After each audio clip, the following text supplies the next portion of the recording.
What's going on, guys? One, love out to everybody. We got UFC Fight Night. Adesanya versus Imavov. Predictions breakdown here, guys. Before I get started, hit that thumbs up button. Also, subscribe to this channel. Also, check out my Patreon account for all my face-off predictions and prop plays. You can also donate to my PayPal account there, guys, right? We got 11 fights in this card. A couple fights fell off. And this is actually a fight night. I thought it was a pay-per-view card. You know that Adesanya is, is usually on pay-per-view cards, isn't it? But I guess he hasn't been winning lately, so I guess they throw him on fight nights now, I guess. But Billy have two back-to-back losses, right? It's actually a stacked card too. We got a lot of good matchups on this card. A 2-fight losing streak here. Yeah, I thought this was a pay-per-view. But it's an early card over there in Eastern time, 9 a.m. And it's going to be in Saudi Arabia. So even though it's a fight night, it's not going to be, up in the Apex. So it's going to be a bigger cage. So and to me, it could have been a pay-per-view to me, because I mean they got my man MVP Makhachev Page against Sergei Magomedov, which is going to be a wicked fight. Sergei Pavlovich versus Jorenzo Rosenstruck. Saeed Nurmagomedov, Vincent Oliveira, Zaim, Mike Davis. A couple of good matchups here. I'm going to through this real quick with you guys here. I'm not going to spend too long on it though. Don't forget to hit the thumbs up button. You help it with the algorithm. Also, leave your comments down below. Also, leave your plays down below too. Let me know why you guys are picking a specific guy to win. Or just leave the entire, fight card, all 11 plays. And just pick the guys you like. Right? So, like I said, I make predictions, but sometimes I can be wrong too. That's just the whole part of the game. It's just a game, it's a prediction. What I mean? I do the best I can do. And and then just ride with that, right? So let's flash through this real quick here, guys. First fight we got Hamid Abdul Wahab versus Jamal Pogues. Make sure this is not a short notice anywhere here. Nope. Hamid here. This guy is man, this guy is kind of, I mean, he's not bad. He will let the hands go. I mean, he can throw the hands, 100% finishing rate. Can get sloppy at times though, start to wing a lot of punches, leave himself open. We'll also look for wrestle. I think he has more of a wrestling base on him there.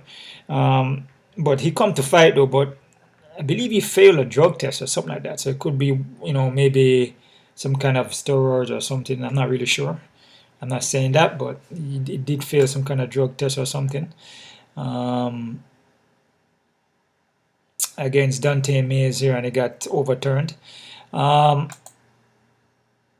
He hasn't fought since 2022, so that's a good while. Like I said, I think he'd been suspended or something like that. I mean, I could be wrong, but he will fight though. He will come in there, look for takedowns, let his hands go. He's heavy with the punches, but he will gas out though, and that's the thing. And also, 3-0, experience-wise against Jamal Pogues. I feel Jamal, is the more experienced guy, obviously. But a guy like Jamal, he can start slow. Jamal at heavyweight. I don't really like Jamal at heavyweight too much. I think that at 205, he does way better at light heavyweight. I feel he's like more sharper. He's more lighter on the foot. His takedowns are better. He's just more explosive at 205, But it is what it is. But like I said, with Hamid here, he's just, I don't know, he doesn't really have that much experience, but he does have wrestling experience. And I believe it's like an Olympian or something like that. I mean, I could be wrong about that. So, we'll see what happened here. But this to me is kind of like a low-level fight, kind of, So you gotta be careful with it. Jamal, like I said, he looks better at 205. I'm just reading off some stats here, guys. He just seems slower at heavyweight, and he's gonna have a 4-inch reach. Jamal also wrestles, come from wrestling background. Both guys are going to wrestle. It's a tough one to pick, man. To me, like I said, this fight here is a kind of low level. I feel it's an even fight, in my opinion. I feel Jamal is the more experienced, but again, he can drop the ball. So like I said, with Hamid, he would come in there and just start letting the hands loose, like just let them fly, and he's pretty quick with the hands. Feel he could be the quicker fighter here. But I'm going to go with Jamal though, man. I'm going to say Jamal by decision, guys, but it's a 50-50, and I'm not confident. And to me, it's an even fight. Shoot at the odds right here. So we're working with right here in the odds. Okay, even fight. Got Jamal here and Hamid. One under, guys. Yeah, it's pretty much even fight. So, like I said, you pick your poison on that one, or whatever you're doing, do for fun, whatever you're trying to do, parlays, whatever. To me, any one of these guys could win. Super even fight. All right. So I got Jamal by decision, though, guys. Okay. Next fight here. I know we can look at the odds and the topology also, but I just like to do it like that. All right, let's see here. Next fight here we got Bogdan Grad versus Lucas Alexander. This is the next one too, where it's like it's a close fight, man. With Grad here, he was on the contender series there. Actually lost in the contender series, got knocked out by Tom Nolan. The first one actually. Come back and got like 2 wins. Came back on the contender series, got a split over Michael Ashwell. With Bangad here, once he gets started, he looks good. You know what I'm saying? Once he gets started, he mixes it up. He gets hands, his kicks, his punches don't look too bad. He will also look for takedown. He will mix it up, right? He can get hittable though in the early fight, like in the first round. Like I say, he starts kind of slow, tend to get a lot of hits, but once he get warmed up, he tends to look a little better, right? Yeah, like I said, he will also look for takedowns. He will push a high pace on you and keep coming forward. And his cardio is good. Like conditioning is all around good, right? Lucas here. Lucas gonna have the 3-inch reach and 3-inch height. He's a very athletic guy, man. Very quick at the movement. Let me see. A lot of there was a lot of kicks, a lot of quick movements with the kicks. I don't know, man. He can get touched up. He can get hurt on the foot. He can get knocked out. I mean, also with Grad too. Grad can get knocked out too. But Lucas is just, I don't know, there's something about him. I'm just kind of liking more Grad here. I just feel with Lucas. He can get submitted. He's been submitted 3 times. He gets submitted more than he does get knocked out, but he can get touched and get hurt on the foot. He will slow down. He's like one of the explosive guys that come in there and just let it go, and then eventually after a while he seems to get tired. It kind of slows down a little bit, and then that explosiveness is not really there anymore. And you can touch him up with strikes and possibly even knock him down or submit him. He's been submitted 3 times. I'm gonna go a little I'm gonna go with Grad here. Even though Lucas got a 3-inch reach and 3-inch height, I'm pushing a little bit towards Grad here. I feel Grad is just, if you can keep the composure and not get hurt or knocked out, I feel he can push a higher pace, and with the condition and cardio, I feel he can pretty much just beat Lucas just off of just having a better condition. So I'm gonna go with Grad here. I'm gonna say Grad by submission, guys, in the first round. I know I have a first rounder, but I feel Grad possibly could catch him with a submission. Even though I said that he could push a higher pace and probably get him tired, but that could be the issue too, and Grad win by decision.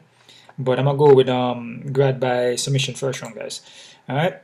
Next fight here we got, okay, quick look at the odds here, guys. Blah blah blah. Quick look at the odds. We got even fight. Yeah, I like that fight as even too. Perfect. Either guy can win. Lucas got the high to reach. Very athletic guy, very quick guy, and we see him Grad against Tom. Tom finished him real quick in the first round. But with Lucas though, Lucas will fade. He will fade out, and you can get him down. You can put him in sticky situations and hold him down and submit him. You know what I mean? So you got little Grad as a small little underdog, but it's still kind of even there in a kind of sense. Depends on the side. All right, so I'm liking Grad though. But very close fight, and you have to be careful with that one too. Next fight here, guys. We got Jasmine Jasudavicius versus Marie Bona Silva. Jasmine here. Jasmine is a dog, man. Not a woman you want to count out at all. Very crafty. Does ride her chin and her head up kind of high up in the air, but she's a zombie, man. Runs into shots, but she put a pace on you, a high pace. she will look for the takedown, look to wrestle, nasty ground and pound, and she will even let the hands go on you too and the kicks. She can have the 2-inch reach in this fight. She's just more of a dog, man. She's a savage. You know, she goes in there and look for the win, and she doesn't give up. Mentally very, very strong. Mentally on point. Not going to give up, right? Bruna Silva here, though. Bruna Silva, she has submissions, and most of her fights are finished by submissions, and her favorite submission is her armbar. So this is a fight where Jasmine could take her down, and Bruna Silva armbar her. So be very, very careful with this one. All right. Silva is crafty, and she's crafty on the ground with her submissions. She also is heavy with the hands, and would put a pace on you and get wild and everything like that. And she has a dog in her too, but the thing about her, she will break. You know, she will break if she can't really, like, you know, push that pace on you. And she found out that she's not able to do it, and you're just pushing more of a pace on her, then she start to like slow down, you know. But like I said, she mostly want the submission, man. And with Bruna Silva, she likes to put you against the cage and kind of hit you with shots, hit you to the body. Will work on the outside, but like I said, she will drop the ball and fade mentally, you know, when it's not going her way. So you gotta be very, very careful with that. And she likes to be on her back and look for submissions, man. And against Jasmine, you don't want to do that because Jasmine is just nasty with the wrestling. Jasmine wrestling is pretty good. And ground and pound is pretty nasty. But again, what did I say? Again, guys, always remember what I tell you, man. Armbar. And she's pretty sufficient with the armbars. Pretty consistent with it. The majority of her fights, or at least her submission wins, are by armbar. All right? So nearly all of them. I believe she has mostly like 7 wins by submission, 6 or 7. So this is a fight where, yeah, man, like I said, she got 7 by submission. Not much finishers with knockouts. And like I said, with Jasmine is hard to finish. But if you lock up her arm and the elbow is going in the other direction from her armbar, if she don't tap, then it's snap. So that's just the choice that you make if you don't want to tap out. You're going to break your arm. And even if you don't tap and the arm broke, and the referee going to stop it because your arm is broken, right? So this is a fight, man. Like I said, with women fight, you got to be very, very careful. All right? Even with a guy fight, but with women fight, you pick Jasmine to win, and then Silva come in there and armbar her, right? The only thing about this fight is that when it comes to Silva, her cardio is not that good. And with Jasmine, she's like an energizer bunny. She's going to keep going and going and going at a high pace. And like I said, with Silva, she'll push a high pace too. But the more mentally stronger woman here, by far, is Jasmine. But to push up a submission on her is more technicality and technique. You know what I'm saying? So just throw that armbar up there. She likes to, like I said, with Silva, likes to be on her back. And Jasmine likes to look for the takedowns. Unless she keeps the fight standing. Yeah, I'm liking Jasmine by decision, guys, but totally not confident at all because of the submission threat by Silva. Quick look at the odds there. They got Jasmine Jasudavicius at 265. I disagree with that. Because, you know, the way how the fight is, Jasmine wrestles and she will mix it up, and she likes to take the fight to the ground. And when you take Silva down, you know, there's always a submission chance. If a girl, a woman, or a man have submissions at 7, a majority of wins are by submission, like 7 or 8 or 14, there's always a chance that you could submit the opponent. So the odds on Jasmine is way too high because there's a submission chance by Silva. Especially with Silva, she likes to be here on her back, and Jasmine likes to take the fight to the ground. So 265 for Jasmine? Oh, hell no. Very, very careful because Silva could win. Remember I told you that. So if you're parlaying or do whatever you're doing, you ain't want to slide Silva in there. Alright, that's just what I'm saying. You don't want to go all crazy with Jasmine because, you know, she could drop the ball by getting submitted. That's the only way I see Silva winning is by submission. So be careful with that one. But I'm going with Jasmine by decision. It's a 50-50, guys. Odds are off.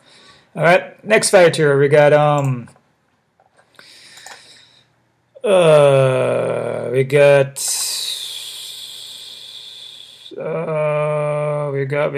Terrance McKinney versus Damir Hadzovic. Terrance McKinney here, man. He's like a hit or miss dude, man. This guy he has a wrestling base. He's a skilled kid, very explosive, athletic, 3-inch reach. But you know, if he doesn't get the fight out of the first round, if he doesn't finish you in first round, he usually loses in the second. And you can just look at the stats here and see that. If you look at most of the second rounds, he loses. You know what I'm saying? Second loss, it's just as thin. You know, first round he finishes you. Sometimes he even get finished in the first round, and they usually get knocked out in the first round. You can also get submitted to. So this is a guy where he's not durable, and fight IQ is not good. So you know that's been knocked out 5 times, been submitted twice, but he's a finisher though. And when he's on, he's on. If he doesn't get a hit or hurt, or the opponent doesn't push a high pace on him, or the opponent is not very technical or quick like him, or athletic. You know what I'm saying?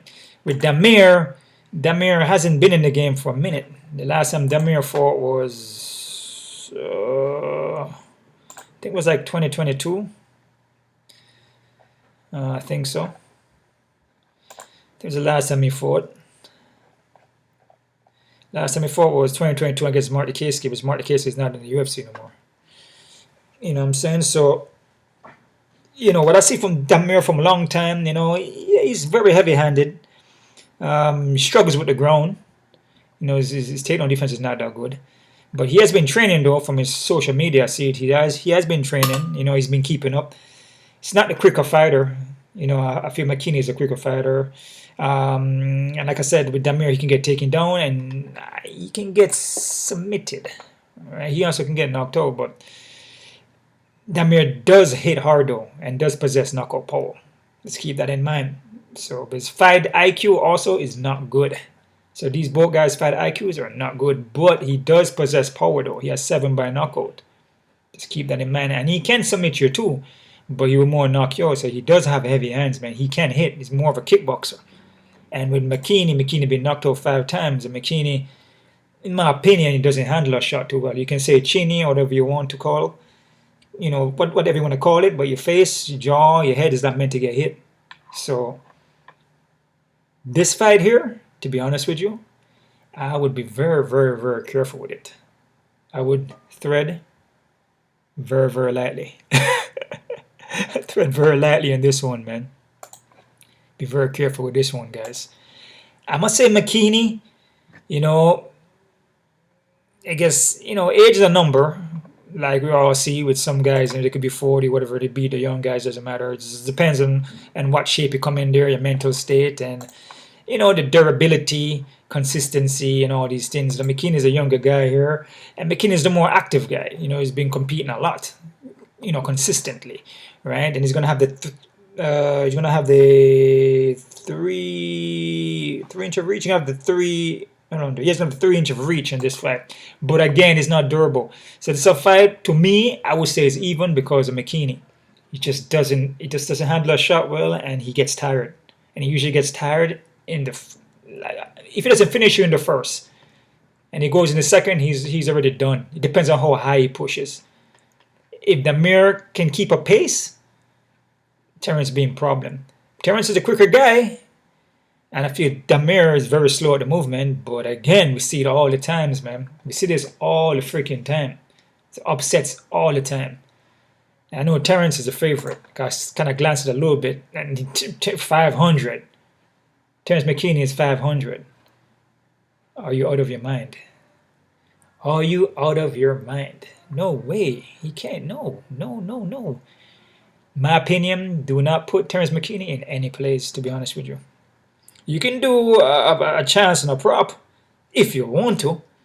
And I would say submission in the first round, because I have Terrance McKinney by submission in the first, because he's a sprinter. And if you can get Damir down, I feel he could submit him maybe by rear naked.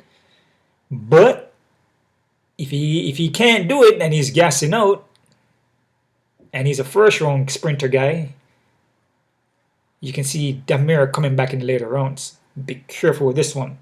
I'm going with Terrance though, but in the sense of just picking up a person to win, but put him in parlays and all these things. No, do not do it. You're better off putting maybe Damir in like an underdog play or something if you want to, but you could just dog or pass it, to be honest with you. I wouldn't mess with this one, guys, because Terrance McKinney at 500 is bananas for a guy that's he's a hit or a miss. Like, you just don't know what you're going to get with him. You know, you just don't know what you're going to get. If he goes in there and sprint and he can't get it off in the first, he's tired and he's done. If he goes in there in the first and get it done, he get it done. But it's a hit or a miss. You just don't know. It's a heads or a tail. So be careful with that one. I got Terrance by submission first round, but dog off past that one. All right, so next fight here, guys. We got Shamil Gaziev versus Thomas Peterson. Shamil is going to have the 3-inch of height, 4-inch of reach, which is freaking massive, guy. This guy is skilled, though, man. I actually like this dude. He's a pretty skilled guy, man. Has a wrestling, Dagestanian kind of vibe. He hits hard. He hits heavy. His gas tank, though, is an issue, though. But he showed in his fight against Dante Mays that, you know, he can pace himself for 3 rounds. 5 round, not too sure. Against Russian Stroke, I'm not too sure. Yeah, he gassed out bad in that fight, but he has the skills, though, man. The guy has the skills, and he's well-rounded. So he looked good against Mays. He shows that he can, you know, he can control the cardio. He can pace himself and look for takedowns. He was getting takedowns in that fight all 3 rounds. He looks good. Like I said, I'm not super high on him, but I like his skill set for a heavyweight. You know what I'm saying? I'm not a lot of heavyweights are like that. That's going to push a takedown and strike with you like that and pack power like that. And just, even though he gasses out, he still carry a little pace on him, right? Thomas Peterson, though. This guy's a dog, man. Scrappy dog. Going to push forward. Wrestling, very gritty. I just feel Shamil is just a more sharper guy here, man. I feel Shamil is sharper everywhere. Just as long as he doesn't freaking gas out, he should be good. So I'm going with Shamil. I'm going to say Shamil by KO TKO, guys, in the second round. Quick look at the odds here, guys. You got Shamil at 340, 350. Yeah, I mean, it's not too bad. It could be like 200. Like I said, he can't gas out, though, because gassing out is his problem. He has his skills, just his gas tank. But against when he fought Mays, he looks good. He proved that he can carry a pace. Like, I guess he's been working on his conditioning, right? And like I said, I just feel like he's a better fighter, like all skill around, the ground and the striking. I feel like he's harder than Thomas. I feel like his wrestling is better. I feel he's more quicker. I feel that he's just all around a better fighter. So I'm liking Shamil, like I said, by KO TKO, second round. All right. These are big guys, heavyweight, so you got to be careful with it. Usually just take one shot and just lights out. All right, next fighter, we got Mohamed Nurmagomedov versus Kyan Offley. Mohamed here, kind of a taekwondo, karate kind of base on him. He's well-rounded, quick with the kicks, spinning heel kicks, punches not bad. His takedowns are pretty good. His wrestling is pretty good. He can get, let me see, I think he can get submitted, though. I believe he got submitted in his last fight. I think that was his first time he ever got finished, though. But he was winning the fight, though. And I guess he kind of like, sometimes you win and you're like, oh, I'm going to, into the third round, you just kind of take the guy kind of lightly. And then he got caught. But a guy he fought, I remember, was Felipe Lima, which is a pretty good guy, man. He's a pretty skilled guy. A good prospect. With Kyan, though, this is actually a good matchup in a kind of way. Kyan is not bad. Straightforward guy, lost to Maruno Santos, which was the Ultimate Fighter show. This guy's pretty good. Pressure you forward. Kind of heavy on the front foot. Can be stiff at the movements at times. The thing about this fight is just the footwork. You know what I'm saying? I feel Muhammad is just lighter on the foot. With Kyan is kind of like heavy on the legs, heavy on the front foot. Speed. I feel Muhammad is just more versatile. You know what I'm saying? So I'm liking Muhammad, but Kyan can hit, though. So be careful with this fight. He will walk you down and then take your head off. But I feel Muhammad footwork movement is going to give Kyan problems, and that's what gave Kyan problem in this fight against Maroon. A guy like Maroon was light on the foot, moving around. Kind of Anderson Silva kind of vibe. And I feel like Muhammad, the Taekwondo, karate kind of background, he has that movement. And Kyan is just kind of try to cut him off, but heavy on the front foot. And Muhammad throws a lot of good kicks, a lot of good techniques from the outside, set up from the outside. You know what I mean? So I'm liking Muhammad. I must say Muhammad by KO TKO in the first round, guys. All right. Quick look at the odds here. See what we're working with. Muhammad is Muhammad 340. Yeah, I guess. I mean, I like Muhammad. I just feel like it's just footwork, and just you know, the movement. I feel Muhammad just moves light on the foot, and he can see it in his technical striking. His ground is not bad. You know, Kenny's gonna try to take his head off. Kenny's more of a bite down kind of throwing at you, but he can hit though, so be careful with it. I'm liking Muhammad, but still be careful, guys. All right. Next fighter, we got Farès Ziam versus Mike Davis. This is a very good fight, man. This is a freaking good matchup. This is a tricky one. Ziam is gonna have the 3-inch reach. More of a kickboxing kind of base. Has improved on his ground, like a lot. Like his ground, like when he started, didn't look that great. Now his ground is getting very, very good. He even looked for takedowns. He scrambles well. His technique is not bad. His cage control, his takedown defense, everything is just looking better, especially his ground. Like all around MMA has been getting better. It has improved a lot, right? Mike Davis is a good boxer, man. Pack a lot of power. Very, very skilled fighter. Also been working on his wrestling. I can see that, you know, looking for takedowns against Nathan Levy. Nathan Levy is a very good fighter. Took him down and submitted him. With Makhachev, he took Makhachev down consistently. You know, he didn't want to strike with Makhachev because Makhachev is also a good striker. This one is a tough one, and I actually was going for Davis, but when I watch more footages, you know, continue watching more fights, it's good to watch the fights, guys, and even check out some of the old fights, the new ones. Davis is good, and he packs a lot of power and walks it down, but I don't think he can do that with Ziam, though. You know, with Ziam, he's got the reach advantage, and also the next thing is the consistency. You know, I don't feel that, you know, with Davis, I don't think Davis is that consistent.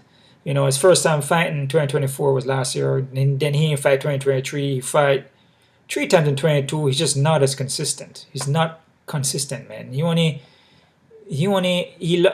on there. He lost against Yusuf back in 2018. Then he went to Allen fights, and he came back and fought Gilbert Burns. Lost 2019. Then he's canceled a lot of cancel fights, dude. Then he has like 2 fights in 290. He's just he has like 1, 2, 3, like 4 fights. You know, he's like he's not as consistent. And his recent fight 2024 before 2022 he hasn't fought. A guy like Farès Ziam is just been consistently competing. He fought twice in 2024, one in 2023, 22. He's just consistent, man, and he shows it. But like Davis hits hard, and his boxing is very techniques is very good, man. But his MMA is all around. But he didn't reach advantage, and all these things could play a factor. I'm gonna slide with Ziam a little bit here, guys. You know, sometimes, you know, it's not good to look at fights as, oh man, this guy Pat Power is going to go in here and knock out Ziam. I don't think Ziam has never been knocked out, and Ziam's base is kickboxing. So, it's just one of those things where, you know, he could get submitted, but like I say, his ground game has improved. But that's not Davis's strong point, but he has been working on it, just like how Ziam has been working on the ground also. But Ziam is just more consistent with it, though. Davis is not. I see Ziam be more consistent with the stand-up in more fighting than Davis has. So I'm going to push towards Ziam here, guys. I'm going to say Ziam by decision, but it's a 50-50 for me, man. It's an even fight, to be honest with you. It's a tough one to call. Like I said, I was going for Davis, but I switched to Ziam, guys. All right, so Davis could win, and they have Davis as a favorite, and they have Ziam as underdog. So I'm liking Ziam, though, and do I agree with Davis as his favorite? Yeah, maybe it's a small favorite because I was going for Davis, and then I switched it to Ziam. So to me, it's an even fight, and it can go either way. Okay, but I'm liking Ziam, guys. Okay, Ziam by decision, close fight. Next fight here, guys. We got Said. We got Said Nurmagomedov versus Vinicius Oliveira. This one is actually a tricky one too because with Said, this guy, you know, he's skilled. He's 18-3, but he would drop the ball. you dropped the ball, man. I mean, it's the next guy here where he was looking good, you know, coming in the first round and finish you, or keeps a pace on you and pepper you up with his kicks stay on the outside. If the fight is clean, he likes it like that. But he will break under pressure depending on who he's fighting. The guy keep putting a mad ass pressure on him, and he just can't seem to get off his kicks because he likes to kick a lot. That's his thing. Is set up to use the kicks from the outside. And he also wrestle as a Dagestanian kind of vibe. So he will take you down and will submit you. But if the guy doesn't give him that range, you know, for him to work, he will get into problems. So, and a guy like Oliveira is a wild dude. Athletic, wild dude, raw power, explosive. You know, he will look to take your head off. But the thing about Oliveira, though, is that I see holes, man. I see holes. You can take him down. Sometimes when he throws his punches, his hands are dropped right in front of you. You can't do that with Saeed. Because Saeed is a technician from the outside. If you're dropping your hand like that, Saeed's going to catch you. So he can't drop his hand. And sometimes when he's throwing, he kind of like flinches a little bit. His head is up in the air. It's just not a good look. He's taken down. All these things can happen in the fight. So that's why I'm pushing towards Saeed. I'm going to say Saeed by decision. With Oliveira, there could be a puncher's chance, but I just feel Saeed is just the more experienced, more technical fighter here, man. He should be able to win, but again, man, if the fight gets into a kind of like a pace where Oliveira just pushing, and Saeed can't get it off, then Saeed usually just breaks. It just doesn't look good. So be careful with that. I like Saeed. Saeed shouldn't be a huge favorite. They got him at negative 162. I see that. That's not too bad. That's not too bad. Like I say, it's a close fight.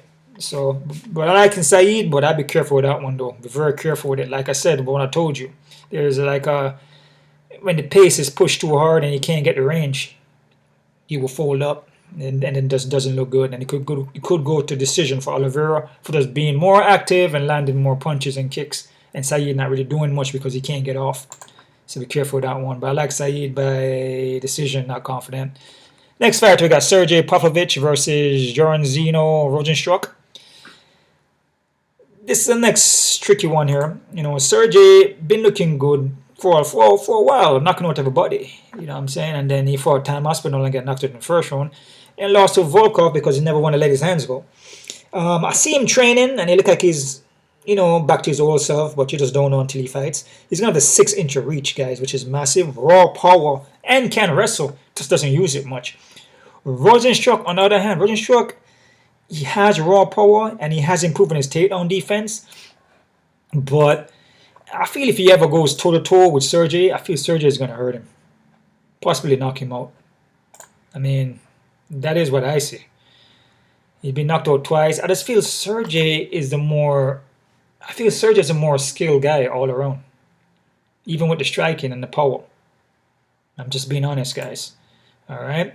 Even though, you know, by knockout, you know, he has Rozenstruik of 13 and, you know, and Sergei got 15. There's like 2 more, you know, but that's not what I'm looking at right there. I'm just looking at the ability to close the distance and the ability to not shy away from the punches and the reach advantage from Sergei and just the technicality. I just feel Sergei is a more technical guy. That don't mean that Rozenstruik cannot catch him and knock him out.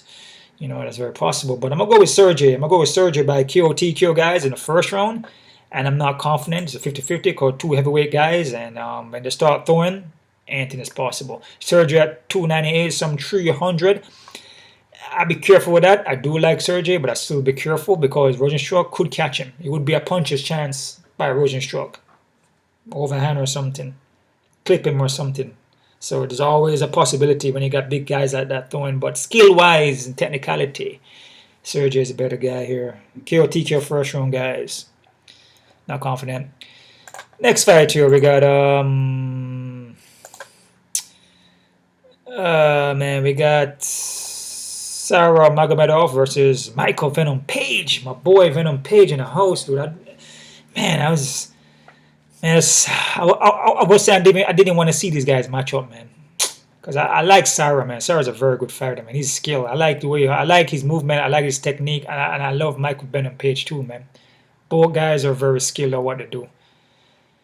Now, the thing about this fight, with Sarah, I always knew that there was something up with his eye. I was like, man, this guy's eyes kind of like faded out. You know, maybe maybe it's like a contact lens or something. But I never really thought of it. And I heard stories that that he hurt his eye, like he damaged his eye. But I thought it was just got eye damage, and then and then he got his vision back. But he has a Michael Bisping kind of vibe with him, where he has one eye. Yeah, he's only fighting with one eye, man. So he's doing what he does with one eye, and his defense is pretty good. His defense is pretty. His footwork, his movement, his ability to lateral move off the cage and make the shots past him by slipping, bobbing and weaving, and disengaging. He does it pretty well with one eye, dude.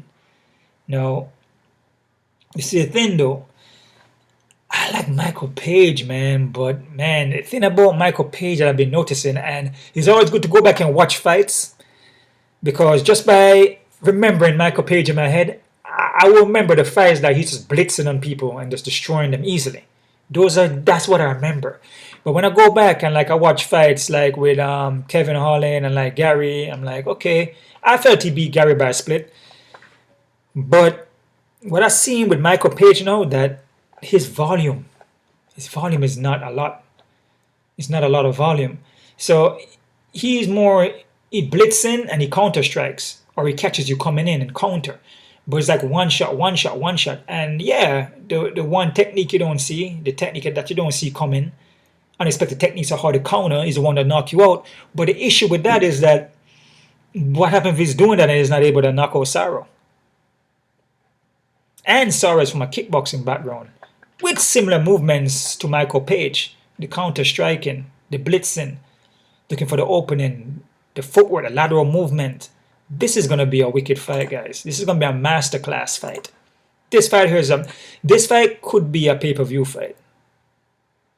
A main fight on the card. It's co-main, but this is a very, very, very, when I talk about technicality and movements and just the ability to close the distance and knowing your range and knowing where your opponent is to land a technique and be able to slip and disengage and come back forward, disengage, in and out movements laterally, and look for the open and land your technique in. It's masterclass fight, man. This is a masterclass fight. But the issue with it is that, man, I like Sarah, I like Page, and I mean, this is like similar to the last week fight there with Yuri. Not last week, but a week ago, because we didn't have a UFC for the last week. But with Yuri, like I said, I like Yuri, and of course, I was going for Yuri, of course. But on a betting thing, I was like, but still, I was still going for Yuri, man. You know what I mean? But I just felt that he could have did better, but he didn't, because Yuri's just the more skilled fighter, and he showed it. And I have a subscriber there that said that, Yuri, he does pretty good against guys that hit hard. It just depends on who he's fighting, and if he's able to take his head off center line and go back to that movement he has without getting hit, then he would do good, and he did do that. He did make some adjustments and even putting his hand up, and he did say it. He noticed that he was dropping his hand too much, and just too much of the hands down. Nothing wrong with both having your hands down, but you don't want to have your hands down right in front of your opponent. Hands down on the outside until you're ready to move in, then your hands go up. So he made adjustments, putting his hands up when he gets into striking range. And then when he's not in striking range, he would have the hands down and kind of like drawing you in. Because he put his hands down to draw you in, then he counter, right? Michael Page does that too, but the thing about it is the volume. Sarah throws a lot of shots, and he mixes up like a kickboxing kind of vibe. Michael Page is a kickboxer too, but Michael Page is going to have to be throwing a lot more boxing with the kicks, instead of just blitzing one shot, one shot, one shot, one shot. Because if he does that, he could lose his fight just off of Sarah throwing a lot more volume.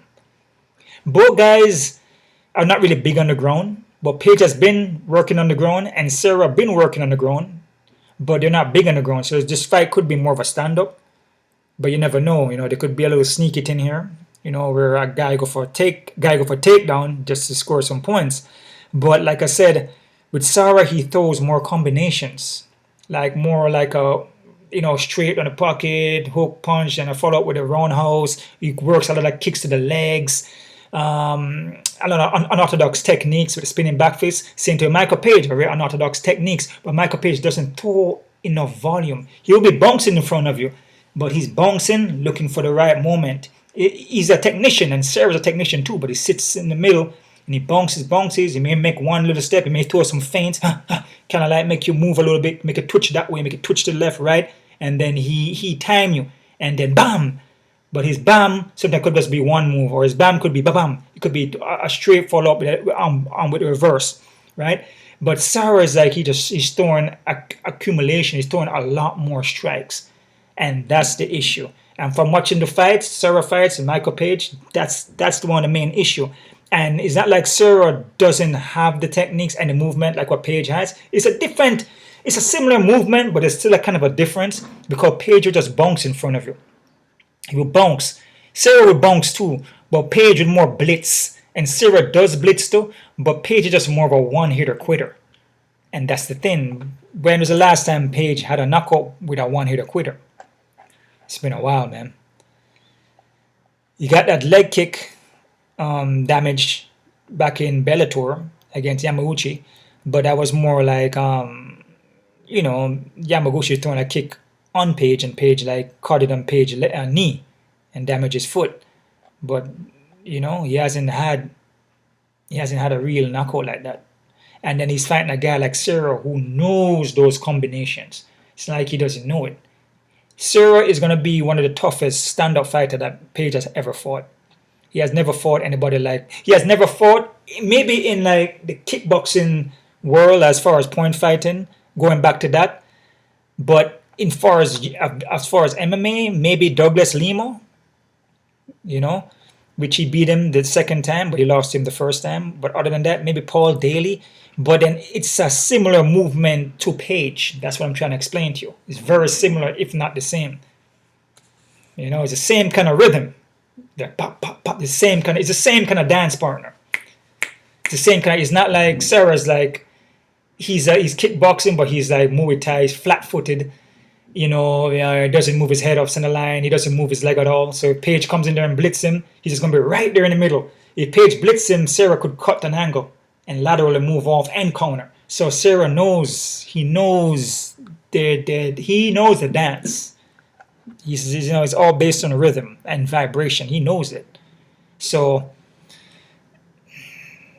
I don't want to do this, but I got to go with Sarah Magomedov. I mean, Page could still win, but the only way I see Page winning if he's able to blitz Sarah. And again, Sarah's working off of one eye.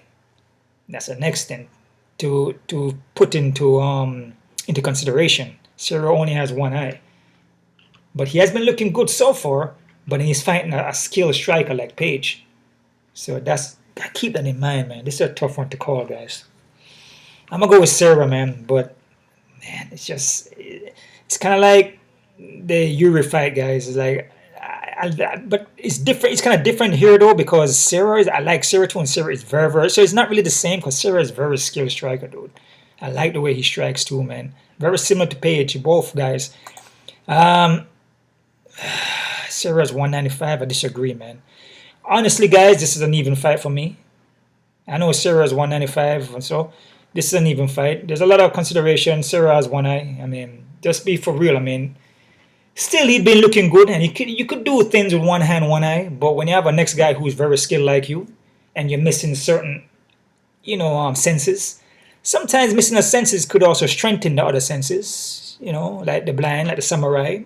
We're seeing that. So I'm not really speaking like that, like because he's missing an eye, that means he's going to lose. Because I'm actually picking him to win. But sometimes your senses become more heightened when you don't have a specific other sense, like you're missing an eye. You know what I'm saying? But when you have a next guy who's also skilled like you, with the same samurai martial art ability, tough fight to pick, guys. But it's even for me. I'll go with Sarah Magomedov, but if Page win, I wouldn't be surprised. All right, but I'm going with Sarah, though. Be careful with this one, man. All right? Sarah by a close decision, guys. All right? Yeah. Man, Page is going to have the 6-inch reach, though, guys. So got to be careful with that one also. Page has a 6-inch reach, but the reason why I'm not picking Page here because of the volume. I don't think it's enough volume, dude. And Serra's going to be working. He's going to be throwing a lot. His kicks are just like consistent going, bro. Page kicks, but he usually kicks off of his punches. He doesn't consistently throw the kicks like that, because then he will get taken down. Right? Serra manages to can kick, and if you grab his leg, Serra just twists out easily. The flexibility in his legs is just a little bit more. Like, he can put his legs in different kind of, like different kind of angles and kind of ways to twist himself out. He can throw his legs from different angles. Page doesn't really do it like that, but he can still kick. But he doesn't really throw it like how Serra throws his kicks. You know what I'm saying? He throws his kicks like he's throwing his punches. Kind of like Stephen Thompson, in a sense. Right? But Page does throw the kicks, but lately you just haven't really been seeing that. You see more just the hands, really. And he uses the kicks to that punch. So, yeah. Serra, guys, decision, but close fight. Main fight here, guys, we got Israel Adesanya versus Nasruddin Imavov. This fight here, man, like I said, when you go back and watch fights, it tells a lot. And when I didn't watch fights, just to refresh my memory, I was kind of going for Imavov in my mind. But when I went back and watched Izzy's fight against Dreko Duplessis, he was actually winning the fight. He was winning all the way to the fourth until he got rear naked choke. So if he didn't get rear naked choke and he went into the fifth, it's most likely he could have won. You know what I mean? So he didn't look bad in that fight until he got submitted, though. So yeah, I think Izzy's skill, his 5-inch of reach, still slightly hittable though, not like how he used to be.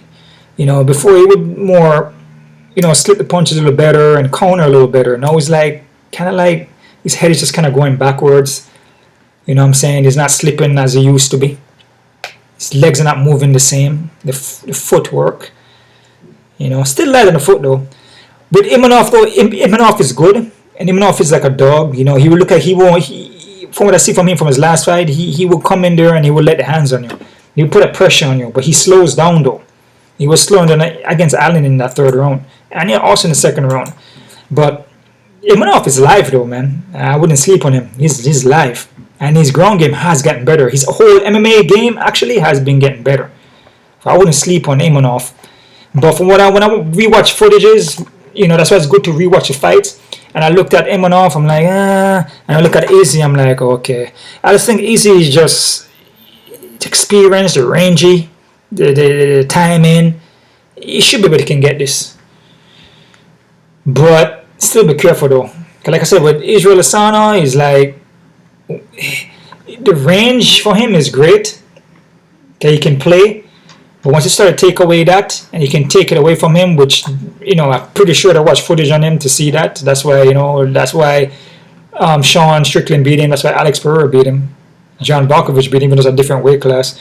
And then Duplessis was kind of doing a similar thing. You just gotta walk him. You kind of like, you're not really walk him down. You don't really want to walk him down because he'll counter you. You don't walk right into his center line. But it's just that once he started to get tired and he slows down, you can like kind of do things to him that you couldn't do maybe in the first or second round.